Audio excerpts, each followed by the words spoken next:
Assalamualaikum warahmatullahi wabarakatuh. Salam Om Swastiastu. Perkenalkan, saya Ahmad Sandri Pananda dengan NIM 134900550. Pada kesempatan kali ini saya akan eh, membuat video yaitu mengenai praktikum pneumatik dan hidrolik yang diadakan online minggu lalu. Jadi pada kesempatan kali ini eh, pada praktikum pneumatik dan hidrolik saya mempelajari eh, keselamatan yang selalu kerja ketiga dalam laboratorium pneumatik dan hidrolik. Kita langsung masuk saja ke slide yang pertama. Nah, di sini adalah apa yang terjadi kalau silinder pneumatik tiba-tiba bergerak saat kita masih ada di jalurnya. Habis itu ada pertanyaan di sini, menurut kalian lebih berbahaya mana? Udara tekanan yang bocor atau tekanan listrik PLC terbuka? Pernah pernah dengar kasus kompresi meledak karena tekanan berlebihan? Nah, kalau lihat tanpa aturan ketiga, kira-kira siapa yang akan rugi duluan, mahasiswa atau kampus? Kelima, bagaimana cara pada sederhana mengurangi risiko konflik. Latar belakang, jadi laboratorium saya ini punya alat dan mekanik yang banyak yang bisa dibilang, dan semuanya itu ada potensi berbahaya. Nah, jadi kalau tanpa ketiga, seperti sarung tangan, habis itu helm, tas, habis itu kacamata, masker, nah itu kita bisa bisa terkena dampaknya. Nah, jadi tanpa tingkat tiga atau keselamatan kesehatan kerja, eh, kalau di bidang pneumatik kita bisa eh, resiko kecelakaannya itu tangan terjepit silinder, sengatan listrik dari PLC, selang udara mencabuk akibat lepas dari fitting pneumatiknya itu gangguan pendengaran dari suara kompresor. Karena suara kompresor itu sangat besar, apalagi saat pengisian anginnya. Jadi eh, kita tetap harus menggunakan ketiga sebagai perlindungan awal. Dan itu bersifat wajib. Nah, di sini ada tujuannya itu buat melindungi, pastinya melindungi individu sendiri, eh, keselamatan mahasiswa dan pengguna lab dari serangan kerja. Habis itu mencegah kerusakan alat. Jadi bisa aja saat kita menerapkan ketiga atau SOP yang berlangsung pada alat-alat seperti silinder, versi kompresor dan suang katip ini, kita bisa aja merusak alat-alat tersebut tanpa adanya SOP yang kita jalani. Nah, habis itu yang ketiga itu menumbuhkan disiplin yang dimana uh, kebiasaan kita saat melakukan K3 ini akan akan berdampak pada dunia kerja nantinya. Di saat dunia kerja kita sudah tahu, oh kita saatnya gerindra harus pakai sarung tangan, harus pakai kacamata, harus pakai masker, harus pakai penutup telinga supaya pendengarannya aman. Jadi menumbuhkan bisa dibilang kebiasaan yang baik ya, saat praktikum dan bakal diterapkan di dunia kerja nanti. Lebih tempat memastikan kelancaran proses praktikum tanpa gangguan karena insiden. Menjadi ketiga juga ini dapat memperlancar proses gak cuma praktikum tapi eh, kerja atau proyek yang sedang kita jalani gitu. Jadi contohnya hmm, kalau kita misalnya membuat membuat alat atau bracket dari besi, kalau kita tidak memakai kacamata atau apa pasti kita bakal kena serpihan-serpihan besinya dan itu bakal memperlambat prosesnya karena kita harus eh, ke rumah sakit dulu karena mata kita terkena serpihan besi tadi.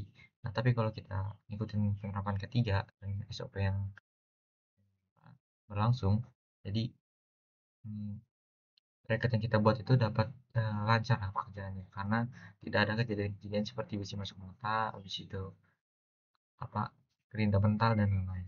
Karena kita paham SOP-nya dan paham penerapan ketiganya. Nah, jadi 5 meningkatkan efisiensi belajar. Jadi jadi penerapan ketiga ini membuat kita lebih fokusnya ke materi, bukan khawatir bahaya. Jadi saat kita udah pakai K3, kita nggak perlu takut lagi namanya misalnya hmm, besi besi masuk ke mata ataupun, besi mental lah ke apa, ke mata ataupun, yang lain-lain.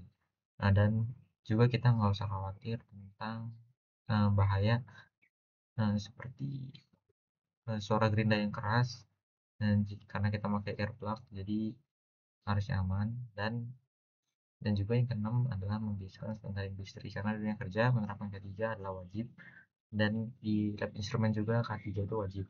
Jadi saat kita menggunakan alat-alat yang ada di lab, kita harus apa, menerapkan K3. Contohnya saat kita mau mengerinda, kita harus melengkapi diri kita dengan sarung tangan, habis itu kacamata dan earplug. Hal itu wajib, supaya tidak ada namanya kecelakaan kerja, dan itu tidak merugikan siapapun kalau kita menerapkan K3, malah menguntungkan kita sendiri. Habis itu di sini ada bahaya bahaya dari silinder VOC, peringatan bahaya bisa dibilang, atau kayak hazardnya gitu, atau pemberitahuannya. Nah, jadi kalau di silinder itu kita harus hati-hati, uh, untuk kami terjepit piston saat bergerak. Piston itu uh, menggunakan angin yang bertekanan tinggi ya, jadi di dalam silinder ini ada angin yang bertekanan tinggi yang bisa bisa saja nanti kalian kalau terjepit itu susah untuk membalikin lagi, karena emang tekanan dalam silinder ini besar. Nah, pergerakan mendadak, nah silinder ini fungsinya kan naik turun seperti shock.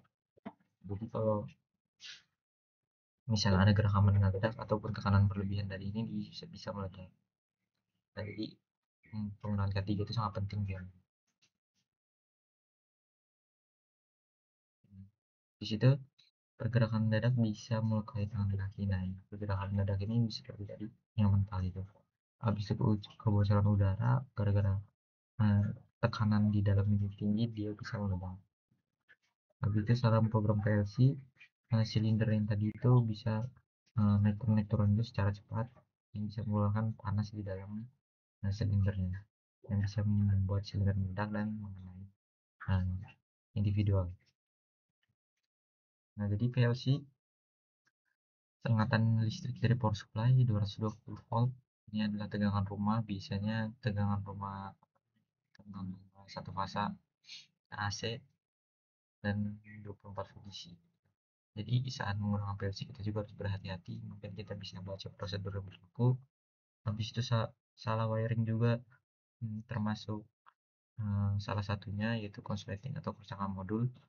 Nah, program yang salah ini seringkali kita biasanya menempatkan program yang asal-asalan gitu. Jadi saat kita mau mengecek aktuator atau sensor kita tidak bekerja dengan sesuai, habis itu kabel berantakan, tidak tidak rapi, itu menyebabkan juga konsleting. Jadi karena saking berantakannya kabel itu, kita tidak tahu mana yang VCC yang ground, jadi bisa aja nanti itu jadinya konslet, dan juga jadinya bocoran listrik. Nah, habis itu ini juga penting, itu kompresor dan APD. Nah, kompresor ini adalah tempat untuk pengisian angin, di mana di sini berisi tabung yang berisi angin bertekanan tinggi. Nah, jadi saat ini udah ada fitting di sini. Nah, jadi kita pastikan dulu kita udah mengetahui SOP penggunaan kompresornya dengan benar. Jadi di sini udah ada fitting. Kalau kita misalnya fitting kita kurang klep, jadi bisa aja selang lepas dan mencabuk karena tekanan di dalam kompresor ini sangat tinggi. Ini masih kompresor satu fasa, yang tiga fasa ada di lab, dan itu pasti bakal hmm, lebih tinggi lagi tingkat apa namanya, tingkat kebahayaannya. Nah, habis itu tingkat kebisingan, jadi kita harus memakai namanya earplug atau penutup telinga buat menghindari resiko gangguan pendengaran.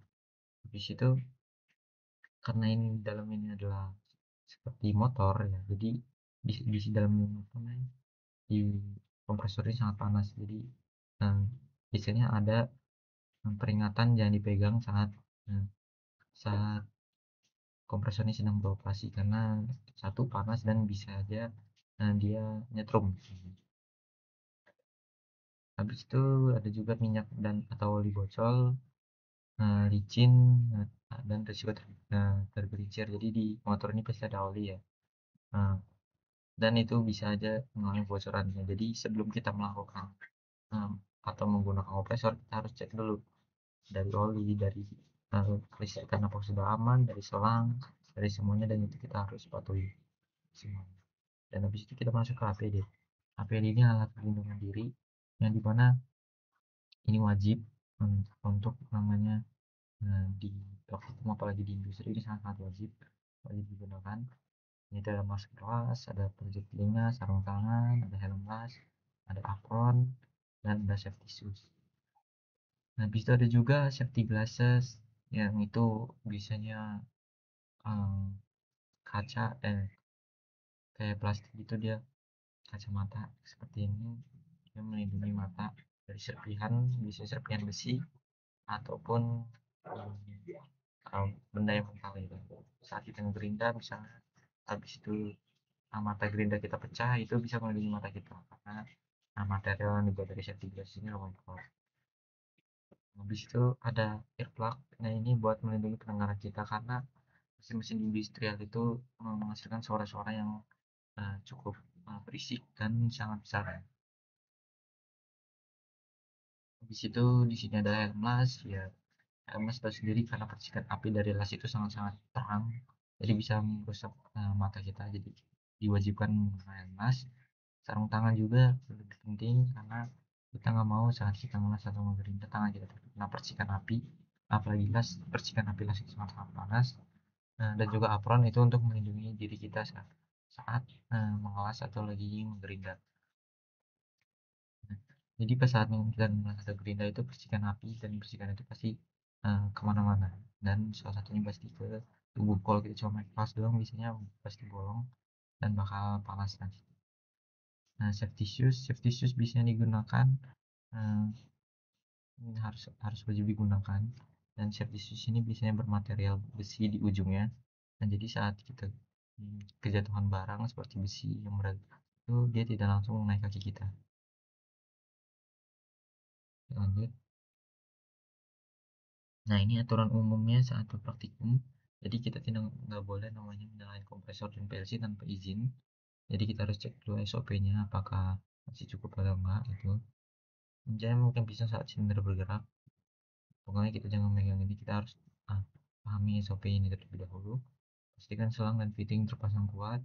Program dan rangkaian PLC diverifikasi dulu sebelum running atau tes. Sebelum mencoba pneumatik, hidupkan kompresor sekitar 5 menit kemudian matikan. Nah, ini mencoba pneumatik hidup kompresor sekitar 5 menit kemudian matikan. Ini adalah untuk mengisi angin yang ada di silinder ini tadi, silinder kompresor ini mengisi. Jadi saat kita melakukan uji coba, kita nggak usah isi-isi lagi. Nah, saat tekanan angin dirasa kurang, nah ini kita ulang lagi dari 6 ke 7, habis 7 ke 6. Nah, saat tekanan angin kurang, matikan produksi dan hidupkan kompresor seperti ada ke-6. Nah, itu. Nah, setelah praktikum, matikan PLC dan kompresor dan hatikan lab. Nah, ini balik lagi ke awal dan semuanya awal. Nah, ini dari SOP praktikum, itu cek kondisi selang, fitting ke PLC, pastikan kondisi kompresor PLC bisa digunakan. Habis itu jaga jarak dari silinder saat running, jangan sentuh ke aktuator, silinder yang bergerak. Awasi manometer dan indikator PLC setelah dihukum. Ini pastinya harus ada piket, dan juga kita harus mengecek lagi tadi kompresornya harus harus dibuang dulu anginnya. Kalau tidak dibuang maka bakal ada air di dalam kompresor itu, nanti bakal ngerusak silinder juga. Nah, habis itu rapikan kabel dan selang dan rapikan kursi kembali setelah praktikum. Nah, ini tanggapan darurat. Jadi saat ada hal yang tidak ingin terjadi, kita bisa eh, bisa langsung cepat tanggap. Nah, misalnya kita mendapatkan kebocoran udara pada kompresor, kita langsung matiin kompresor dan buka katup pembuangan yang biasanya ada di bawah kompresor. Jika ada sengatan listrik, kita langsung cabut dari power power utamanya dan langsung menggunakan P3K. Nah, habis itu saat kompresor overheatnya berbunyi mati dan berbunyi aneh, kita langsung hentikan praktikum dan evakuasi ruangan. Nah, jika terjadi kebakaran pada kompresor ataupun alat praktikum, kita langsung gunakan APAR yang biasanya sudah tersedia di setiap lab. Apalagi di lab instrumentasi sudah tersedia, di atas ada satu dan di bawah ada satu.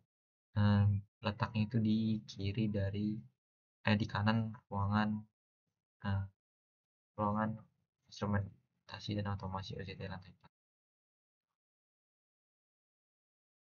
Nah, ini jadi PLC. Jadi jika COM negatif, maka untuk pin alamat positif berlaku juga sebaliknya.